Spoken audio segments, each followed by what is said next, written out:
What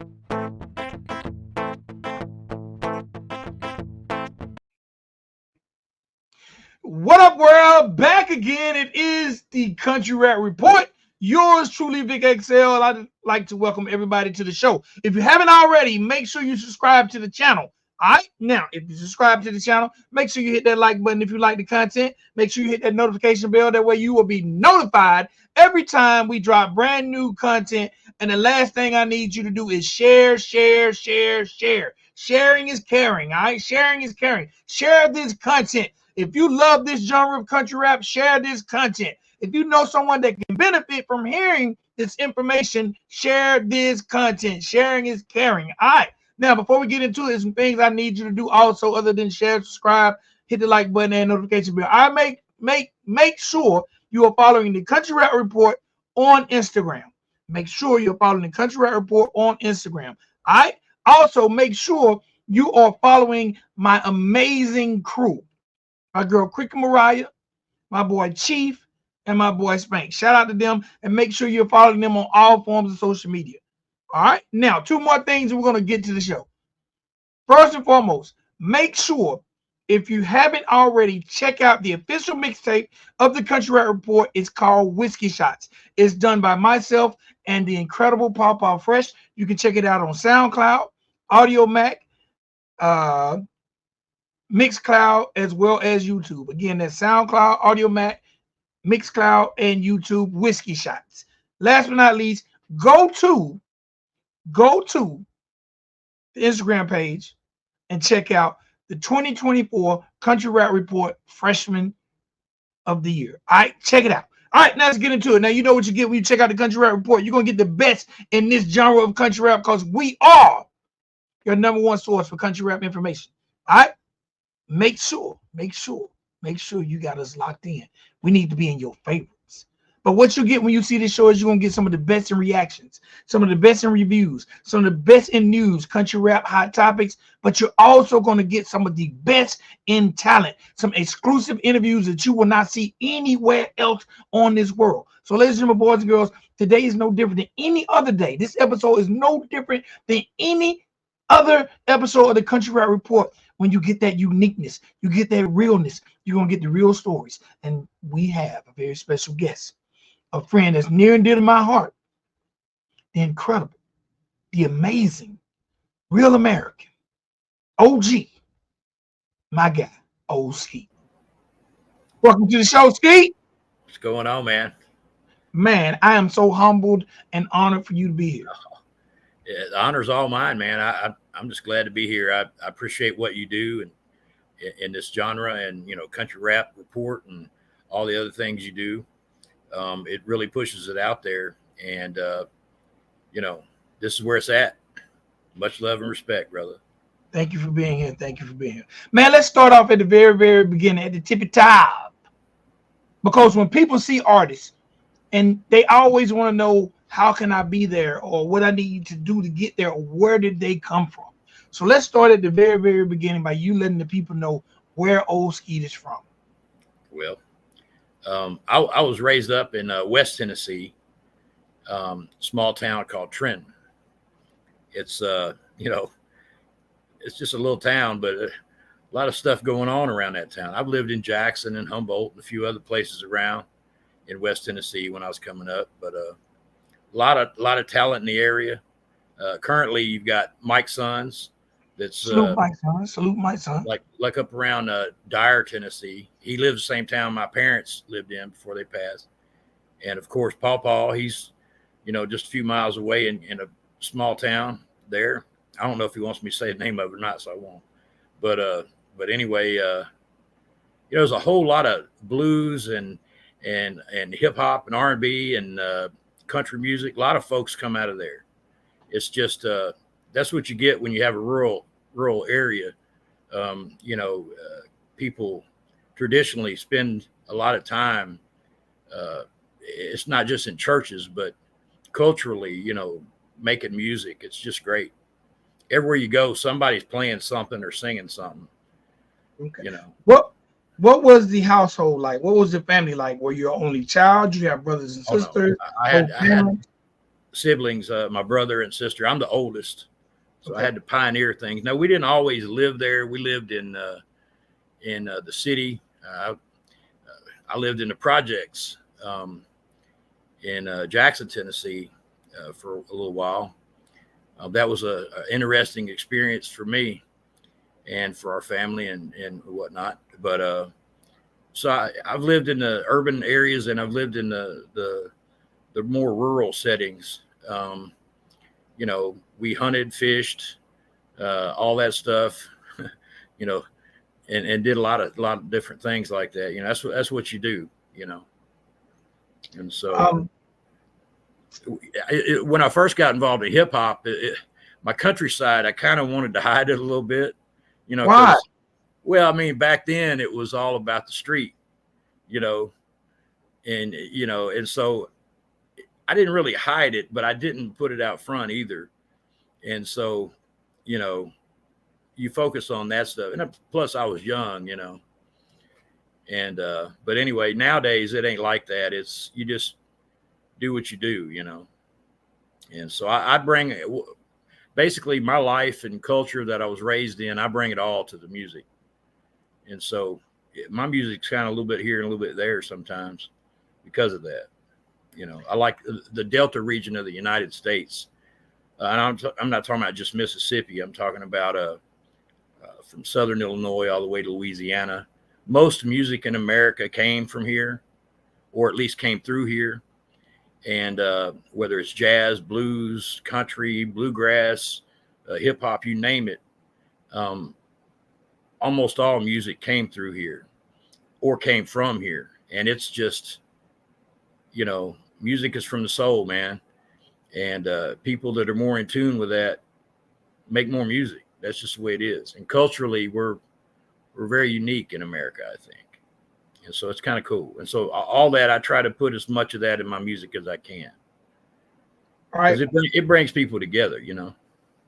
Growing up in such a musical habitat, what made you realize or even know, have an inkling that you wanted to create music or had talent to create music? Well, I guess the first time I was involved in music, I was in a punk rock group in high school.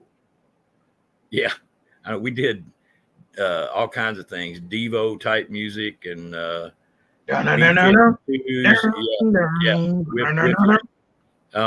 kind of stuff. But you know, I was, and I'm gonna say the word forced. I was forced to go to square dances when I was a kid. Man, I hated that until I started liking girls. And then I was down there doing the hoedown with everybody else, you know. But I still didn't like it that much. I thought I was cooler than that, you know what I mean? And so, but it stuck, it gets in your head, it gets in your heart, you know, because people are just trying to do their thing, you know. It don't matter whether it's square dancing or if you at the club, you know, whatever. It's people are expressing themselves and trying to live a little bit and enjoying life. And so anyway, so all that was part of me. When I was in, now this is a story I haven't told to anybody, and I don't know if I ought to tell it now, but I will. When I was maybe 11 or 12 years old, the Gong Show came to town. Remember that show? Yes, I remember the Gong Show. So I was playing a guitar, screwing around in the house. My brother and sister and I was singing the song. I don't even know. One little, two little, three little Indians. Remember that song? Yeah, yes. And they were running around acting like little Indians. My mother thought that was a good idea to enter us in the Gong Show. And so, man, that was the worst thing in the world. And but anyway, I purposely killed that one because I'm not killed it. I sabotaged it because I didn't want to be on the Gong Show singing that damn song. I did not. But, so did you make it to the tryouts though? We went to the tryouts, but I totally botched it on purpose. I did. Wow. I killed it. I just wouldn't How play. Did you botch it? I said no. And And your mom was okay with you saying no? No, she was not okay with it. She wanted it more than we did. But I didn't want to be no clown. You know what I mean? It just, I just didn't want that to be the thing. And so, but later on in high school, I did performance a little more. And then I guess which I'd been listening to hip hop since it came out, I mean, I'm talking like Curtis Blow and Houdini and those groups, and then Run DMC. And I loved Run DMC.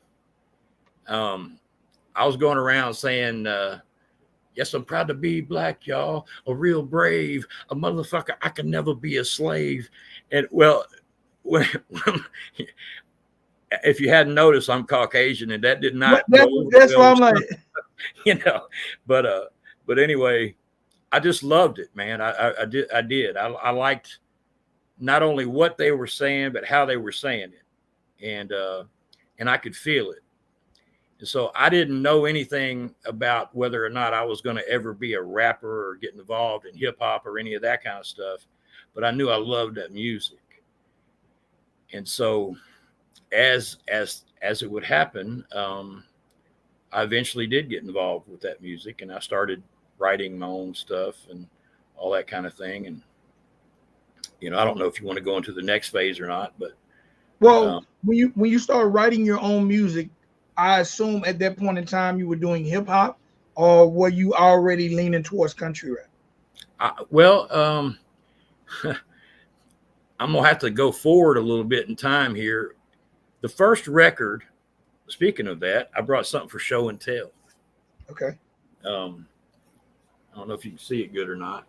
Yes, this is the first record that we put out. Now it's not open. I would get it out, but it's not open. Dr. Skeet and Funky Thumbs. This is also the first record that DJ Trick was on, Paw Fresh. It's also the first record that K-Funk, his name was Funky Thumbs then, but he's K-Funk now out of Indianapolis, and he's kind of legendary up there. It also featured guitarist James Trull, who had played for Black Oak, Arkansas, which was kind of a famous rock group. A guitarist named Clay Holly, a keyboardist named Ken Dennis, also known as Pokey. A lot of people were – this record really wasn't that good, but it had a lot of people on it that were very good, very talented people. And anyway, it's our first one, 12-inch vinyl. It's got 4 songs on it. I guess you could still call it an EP, but anyway, this was the very first one. And how many copies do you have of that? Left, I don't know, maybe 8 or 9 or a dozen, maybe. I would like to get an autographed copy of that. All right. If you can get Papa on it, that'd be even better too. I mean, this was his first one that he put cuts on. In fact, the second record we did,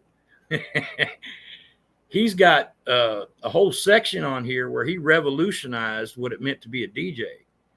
He put all these cuts on here. Now, this one is open. He put all these cuts on here where he could just take this record, and whenever he would do live shows or whatever, even go into studios, he could just take this record with him. He didn't have to carry all this other stuff. He didn't have to find, like the fresh, all that kind of stuff.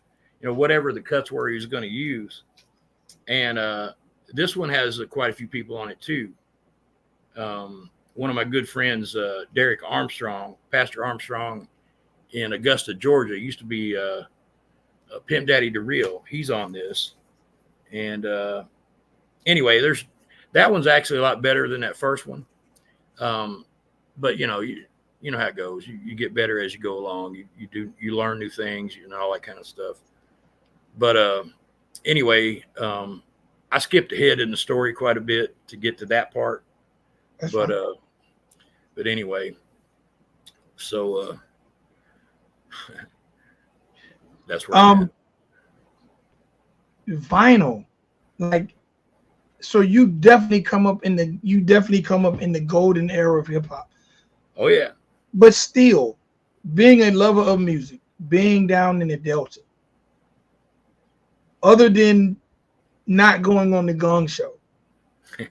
Yeah. When did like how did you know you had talent to even attempt to go to a studio to make a record? How did you become Dr. Skeet? Okay. Well, the name was easy. I was a big fan of Prince. Okay. Yeah. I mean, from day one, like Ronnie Reagan Prince, old Prince. And and I was also a fan of the time. Not Morris Day in the time, The but time. the time. Yes. You know, uh ain't nothing like a fresh pair of baggies. That time.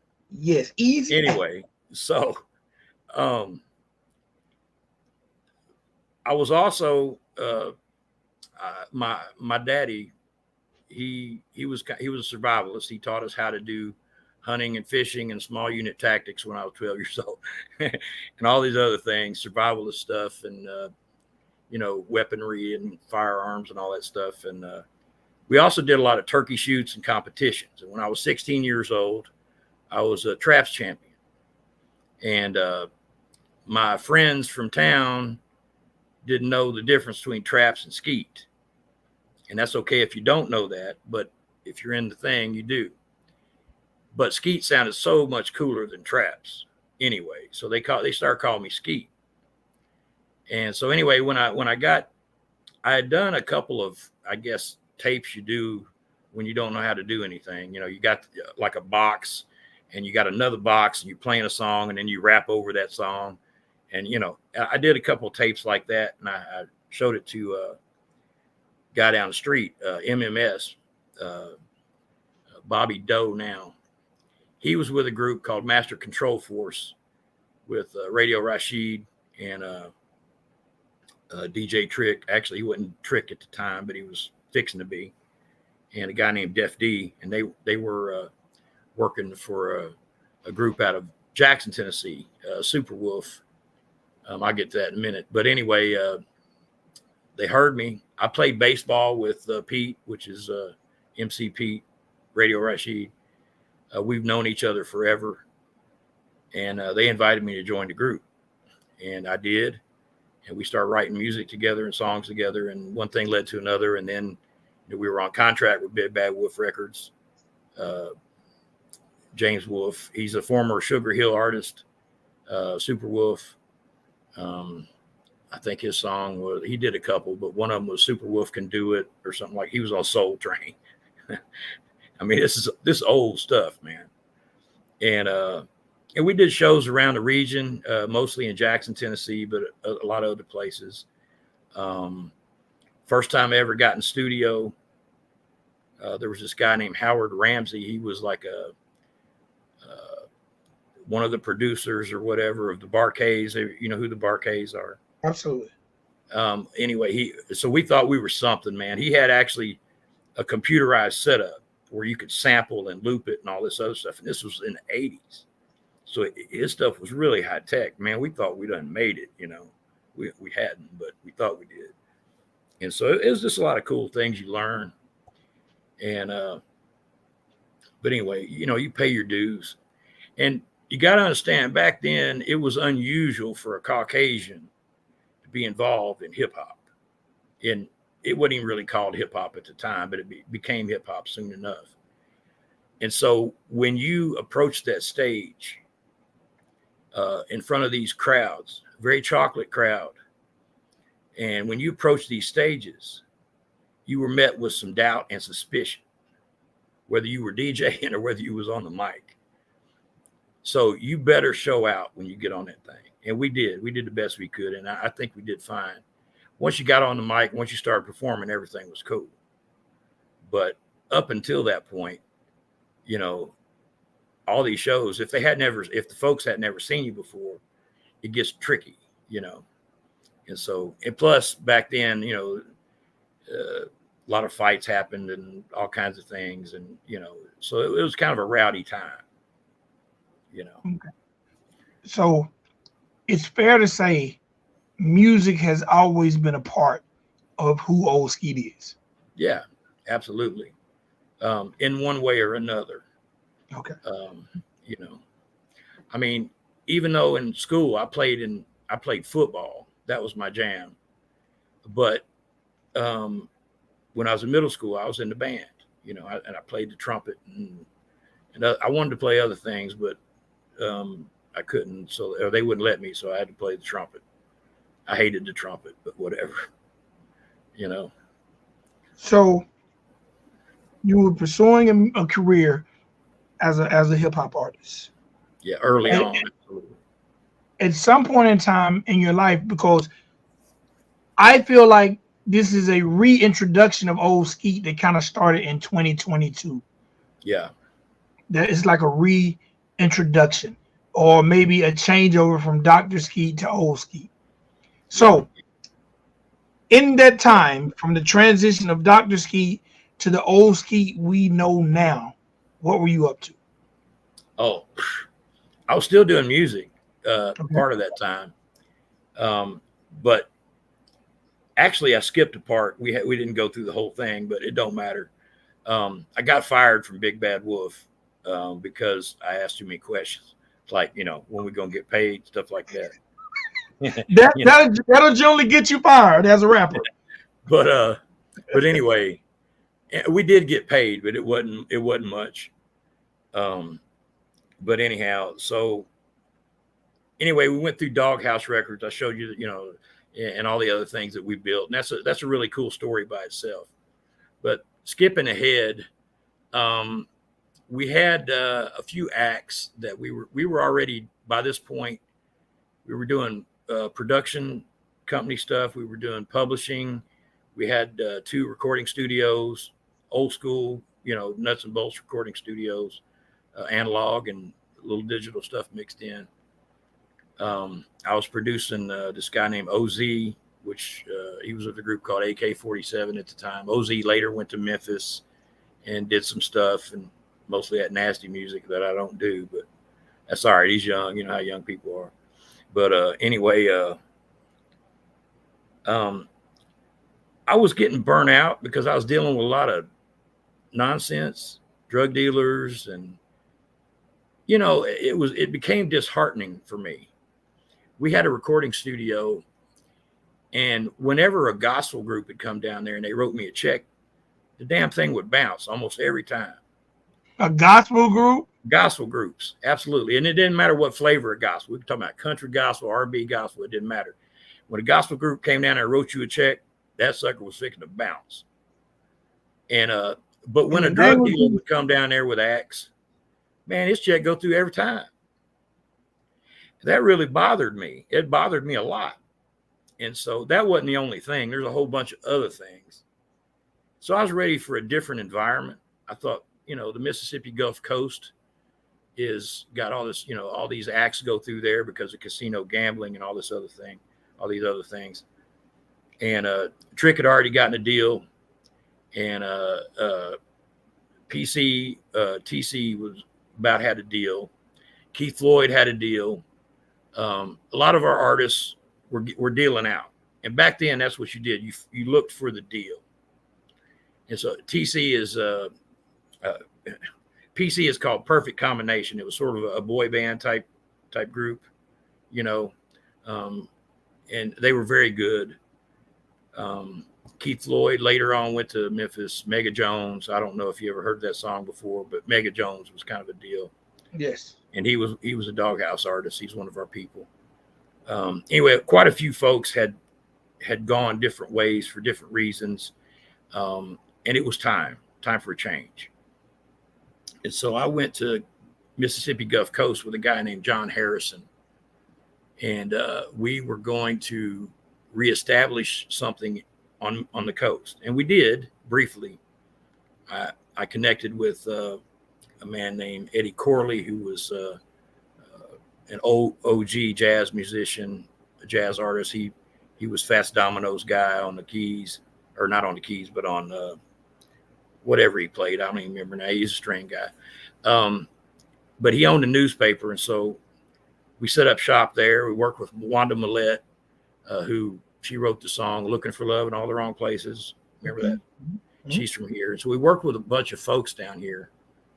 I worked with the Mississippi Doughboys briefly, and till I had an incident, and then I didn't work with them no more. But anyway, and they went on to do a couple of things. I don't know if you know who that is, but Mississippi Dope. I'm not sure if the Mississippi Doughboys, yeah, and they were actually pretty good.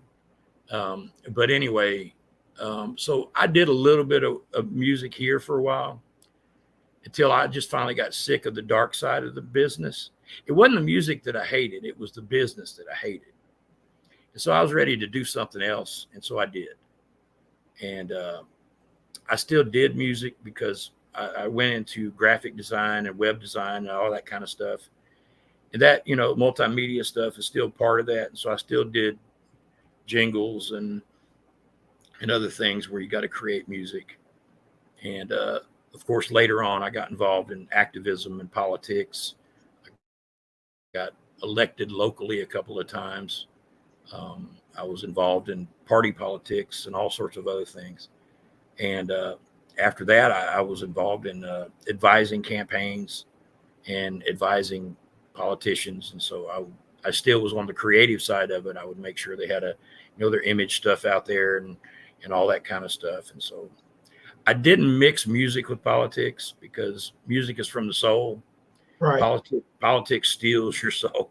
And so it didn't feel right, to do both at the same time. Can I ask you a question?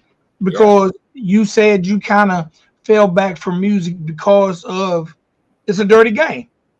It is. Okay. And you basically just said politics can literally steal your soul. Absolutely. If you had to say which game is dirtier, the musical game or the political game, just from your viewpoint? That's easy. Political. Really? With music, you can see the dirt in music. It's easy to watch the snakes. I mean, for some people, they may have a hard time because they deal with the flattery or whatever it is the snake is charming you with. But you watch a person's feet. Feet don't lie. What they do don't lie. What they say can lie. And that's true in politics. But with politics, it's embedded deep. It goes down to the root, to the core. With music, you've got all these artists that have stars in their eyes and their aspirations. And you could say the same thing about a young aspiring politician who want to change the world. But as soon as they touch that world, the corruption begins. Now, it's up to us as citizens, I guess, to try to keep it as clean as we can and make them be accountable. And so it's a different kind of arrangement. Whereas in music, you can at least separate from some of that. Now, there's some ugliness all across the board, but you can separate yourself from some of that if you want to, especially today, the way we can network and we can, used to, you had to beg distributors to put your music out there. Today, they're begging you. It's the other way around. So that part of it's flipped. And so artists have power now. We have some power. Now we're still outgunned. They still cheat and rob and steal. They still pay to play and they got more money than we do. But if we network, if we work together, with programs like this and other people out there doing it with artists, I mean, you can't work with all artists. You don't have enough time in the day, but you can work with some and they can work with some and we can work together. All these beefs and stuff, that's good for show business, but it ain't good for regular business. Right. We have to work together to get this music out there. I don't have to like your music to appreciate what you do. You know what I mean? There's people out there that I love their music. Other people, I can't stand it. I appreciate the artistry behind it, but it's just not my jam. You know what I mean? And I'm sure people feel the same way about me and other people. But it ain't about that. It's about the business. It's about, look, I don't want to name the names because I don't want to get canceled or anything, but there's platforms out there that pay artists for, per spin. And it's like 0.003 cents a spin, maybe, if you're lucky. And even then, some of those same companies will take half the money you make from that terrible ratio and give it to top tier artists just to keep them on board. I've heard that. And it's just, now there are some companies that are trying to go around that as a stopgap measure. And I will name this company like Spindat and other apps that, is trying to allow artists to, their fans to give them money directly, more or less, through that kind of thing. And that's a good idea, but it won't get you on the Billboard charts. It's a good idea, but it won't get you out heard in Ukraine or Peru or Australia or whatever. It's not going to necessarily get your music around the world, and you won't have that big stage. So that's good for helping to pay the bills, at least right now. And that may change, and I hope it does. But so we still have to fight big music by standing together, and I appreciate those artists who say, they're not going to ever take a record deal, even though I know they're lying. They are. They're lying. I mean, look, I'm going to just tell you right now. If one of them approached me and offered me that particular price tag, where all I got to do is music, I don't have to worry about the business side of it no more, and it's a guaranteed income for more or less cash money, do you think I'm going to say no? You'd be crazy. I want to, but it would be dumb to. It's still a good idea, even though I know they're going to take this and that and the other. But where I'm sitting now, I think most artists would benefit from it. And so I can tell you that I wouldn't do it. But when the check actually lays in front of me and I'm looking at my electric bills and whether or not I can feed my dog, yeah, I'm going to take the damn check, just like most people would. Because that's, reality is real, obviously. Reality is most definitely real. So speaking of reality, that sounds like an album title. Reality is real. Yeah. But speaking of reality, when it comes to a fun meter, which did you enjoy more? Being a rapper or being a politician? Oh, most definitely being an artist. I don't consider myself a rapper per se. I apologize. I sing sometimes. You do. Do, re, mi, fa, all that. I play instruments. I'm a musician. I play keys, strings. I'm working on the harmonica. I ain't quite got it down yet. Play the tambourine very well. But anyway. You know what you're saying? That's what you give those people in church that can't sing. You give them a tambourine. But anyway, I write music. Back when I came up in music, you couldn't download beats. You couldn't. I mean, you could take an instrumental off of maybe a record or something, but it wasn't yours. So we had to learn how to make them ourselves, with drum machines, keyboards, digital equipment of all kinds, guitars, basses, all that. And so we had to learn, and you did, and we did. We had, I know Pawpaw's talked about it on these interviews before, where we had these sessions that would last all night. We'd just be jamming and swap out. It's like I get tired playing the guitar, I give it to somebody else and I go play something else, or I go take a break, get some coffee or something. And we would start in the afternoon and go like till 4 o'clock in the morning. We did that all the time. And man, that is the best time in music, when you can just jam and create and just come up with stuff. And I did it with some really cool people, a lot of cool people back then. There's cool people I work with now, but it's a little different now. It's more remote. Right. We can get some of that in, but it ain't as I guess intimate as doing it the way we used to. And it's I do miss that. It's a different vibe.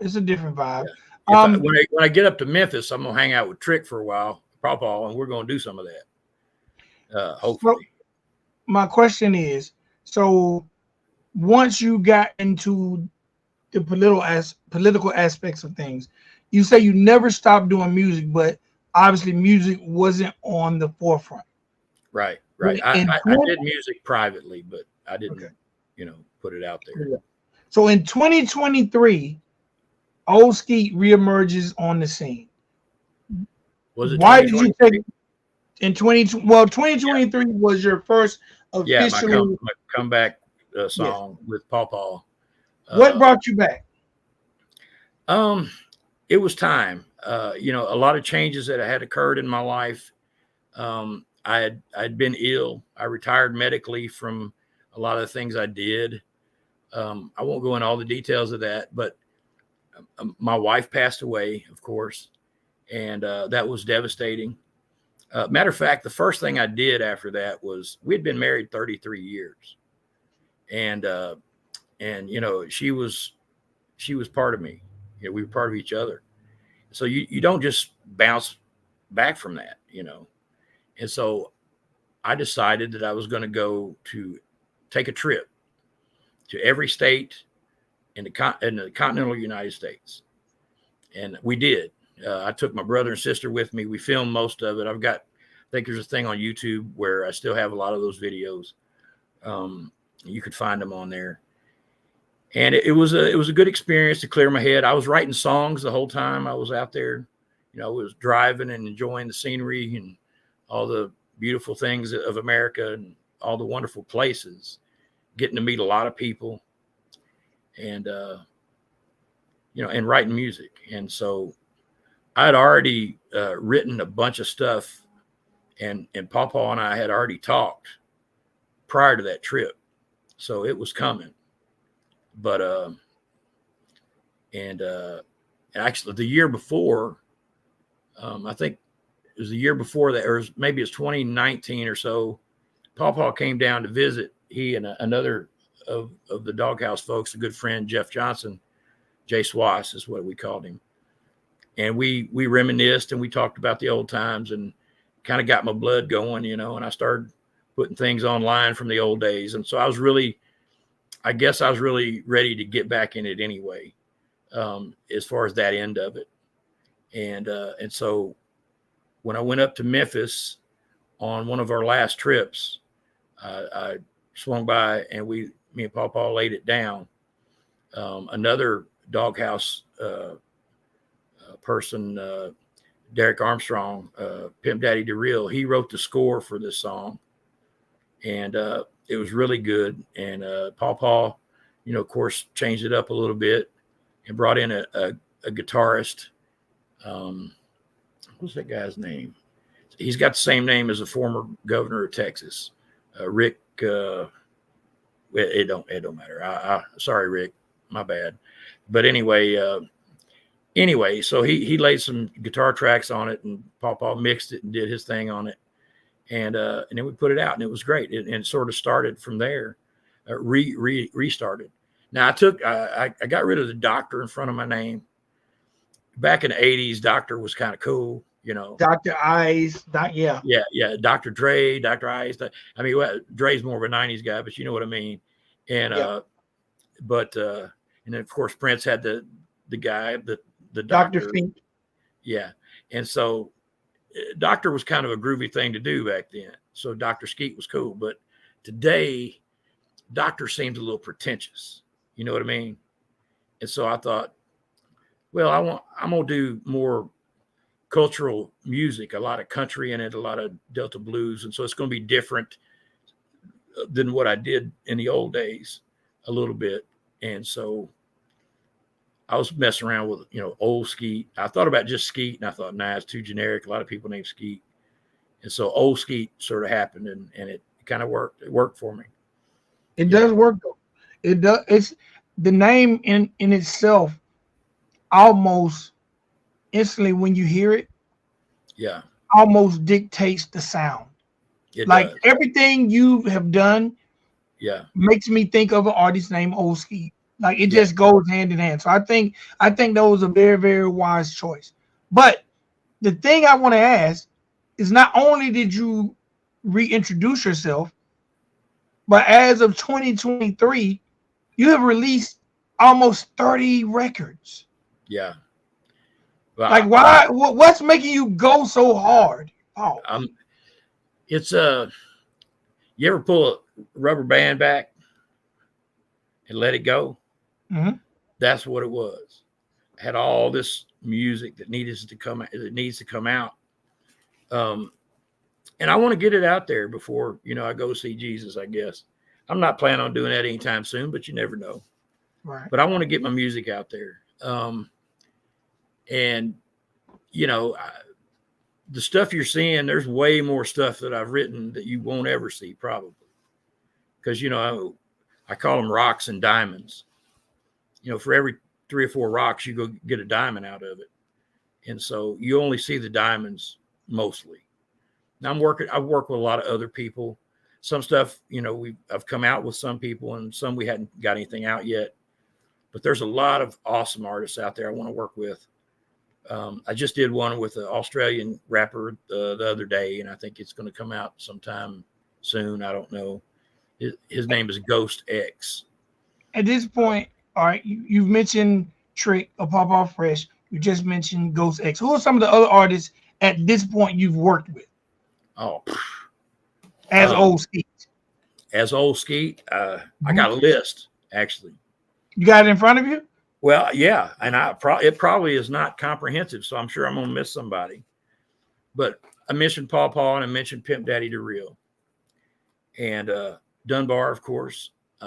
We hadn't put anything out yet, but I'm working with him on a couple things. King Kush, Tone to Bone, Bloodhound Dog. We put something out.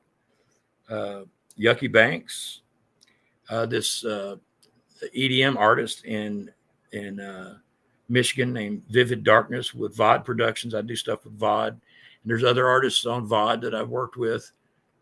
Queggy from the UK,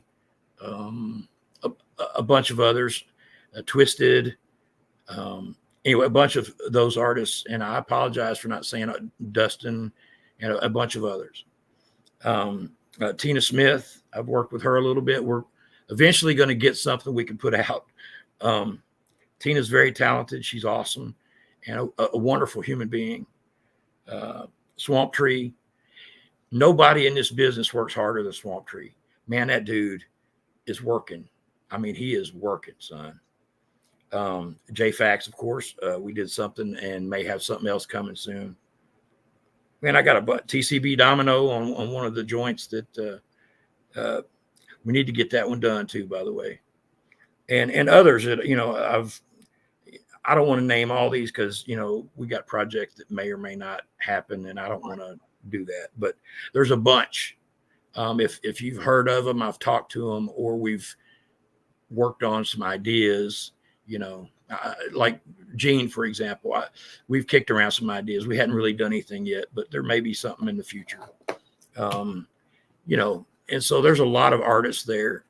There's a lot of artists that I want to work with that I hadn't approached yet, or they hadn't approached me yet. And so if I'm working on a song and I hear them in it, I will definitely hit them with it. I'll contact them. If I don't already talk to them, I'll contact them and try to establish that, and then go from there. But I don't care if you're a brand new artist that have never released anything, or you're a seasoned one. I'll work with you if the song is right, whether it's on your song or my song. And so I can hear different folks on some of my music, and hopefully they can hear me on some of theirs. All right. I want to ask you about 2 songs before we get up out of here. All right. 2 of my favorite Ole Skeet songs. I Know Gun Fu. I Know Gun Fu. Well, it came about. A lot of people, look, I'm a Second Amendment guy. And like I say, I won't go into politics, but I believe in defending yourself. It's a natural thing. It has nothing to do with politics, really. Now, the mode and method for doing that in modern days has to be, usually is firearms. That's the most commonsensical thing. Now, there are arguments on both sides of it, and I respect those arguments, and those things need to be talked about, but it's a very serious issue. And a lot of people in country rap and country and other rock, even genres there, they put out songs about it, and they're so serious. And really they should be, because it's a serious subject if you're going to do that kind of song. But my audience already has their mind made up for the most part. I mean, you might find a handful of people in my audience that has a different view than being able to defend yourself, like letting the government do it for you or whatever. That's fine if they want to hold that view. But very few of my fans actually hold that view. So I already know who I'm talking to. So instead of approaching it that way, I wanted to approach it from a different way. So I added a little comedy to it. And so the song starts out where Scooter and I, Scooter is my 3.5-pound chihuahua. And we're in the Cadillac. We pull up in a Chinese restaurant parking lot. And I get out and this dude pulls a knife out. And I start the song out by saying, "Son, you done brought a knife to a gunfight."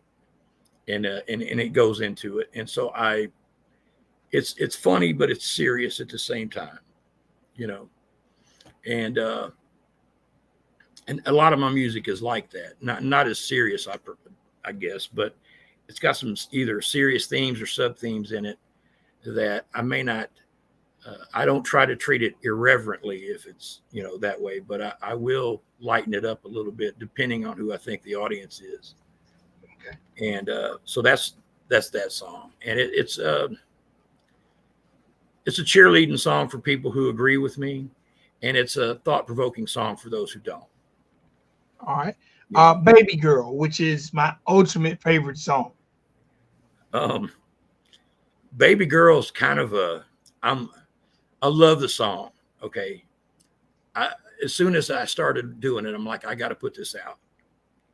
But Baby Girl is kind of embarrassing to me in a way because it's not really where I want to go completely, but it's a song that had to be done. So thematically, Baby Girl is about this old man. I guess that would be me, who goes to a strip club. That would and be is me. infatuated by this young woman who's doing her thing. And while nothing ever comes of it, and nothing ever will, it's that infatuation. It's that, you know, about the old dog and new tricks and all that. You know, that dog is still in there, but that dog's old now. You know, that dog ain't 20-something no more. And so, but you still in your head and even in your heart, sometimes you feel like a young dog. And so your feelings don't change, even though your thoughts do. So anyway, it's a funny song about this girl, young woman. I ain't gonna say teasing the old man, but the old man infatuated with her, and how, you know, it's just funny. It's a funny song. Okay. But it's a fun song. What's next for Ole Skeet? Well, I'm working on a song now that's a really serious song. Just South of Heaven is what it's called. And it's about redemption. It's about a person who cannot forgive themselves for the bad things they did in their lives. It's a very serious song. It does segue a little bit from a lot of the happy themes I put out there, but sometimes you got to do a song like this. And so anyway, that's going to be the next big song that I have, I think. But I've got some other, I got one coming out on the 23rd called American Nomads.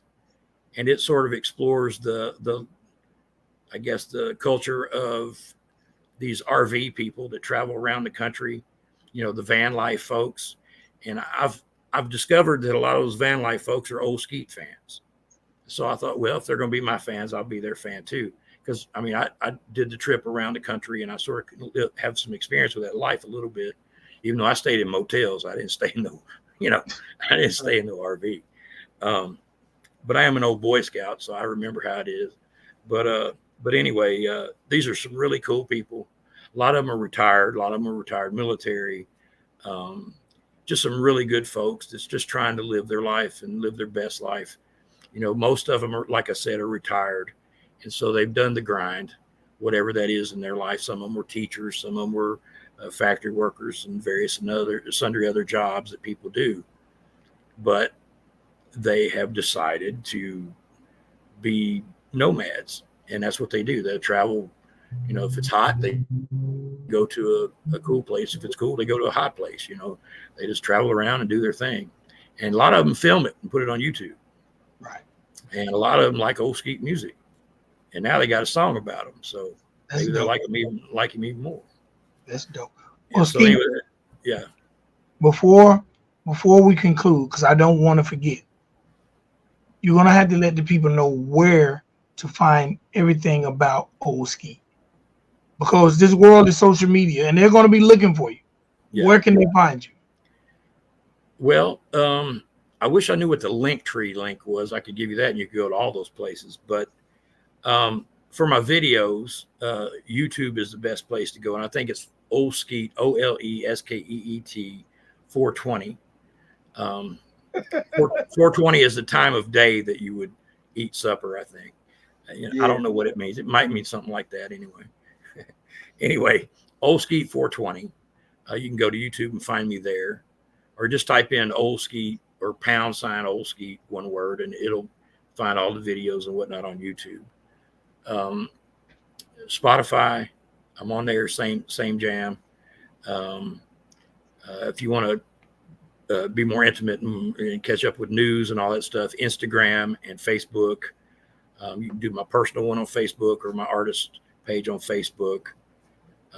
And if you use other types of media or other types of platforms for your music, I should be on all of them, and most of them at least. Apple Music and iTunes and all that stuff. I'm on all those. My distributor hits all the high marks on those, and so you'll find me on them. Amazon Music's cool.